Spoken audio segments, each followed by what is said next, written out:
She was the wife of an Argentine president and was greatly adored during her lifetime. But that was just the beginning. After she died in 1952, she spent the next 20 years putting up with that annoying adoration and a few pervs. It trusts Woody again, whether you like it or not, with another vital historical fact.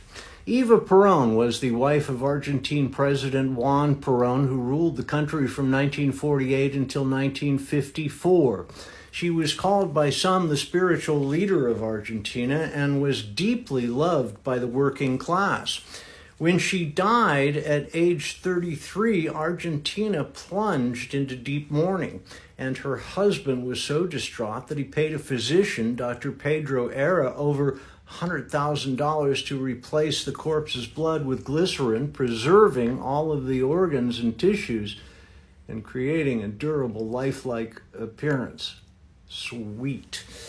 The whole process would take about 3 years, and it's believed that while the doctor was doing all this, he fell in love with her body, which isn't weird, and it could have been idle gossip, which in no way do I approve of.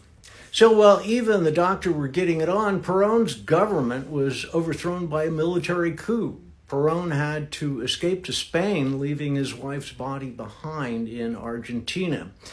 Well, the new regime had no idea what to do with Eva. I mean, they couldn't get rid of the body, and they couldn't just bury it for fear of creating a potential lightning rod for Peronist agitators. So Eva was passed around to a few government facilities, including an army major's office where she was stuffed into a piece of furniture.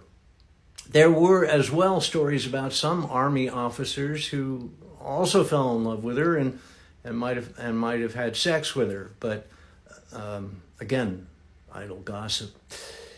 Then in 1957, the Argentine government finally got rid of the body by smuggling it to Milan to be buried under an assumed name.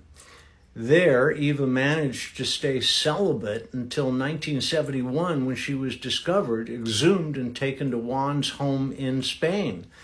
By then, Juan had remarried a woman named Isabel. And here's where the story gets a little weird. Juan and Isabel kept the body on the dining room table. Isabel combed Eva's hair every day, and with the encouragement of her husband, Isabel would lie down beside Eva in her coffin in an attempt to absorb Eva's charisma. And I honestly don't know if there was any, but knowing Eva.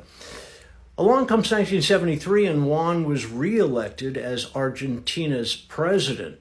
So he and Isabel go back to Argentina, leaving Eva's body behind in Spain. Then a year later, Juan died, and Isabel had Eva's body returned to Argentina to put on display beside Juan's body. Then in 1976, Eva was finally laid to rest in Buenos Aires, in a specially constructed vault more than 20 feet down under 3 plates of steel. So don't get any ideas.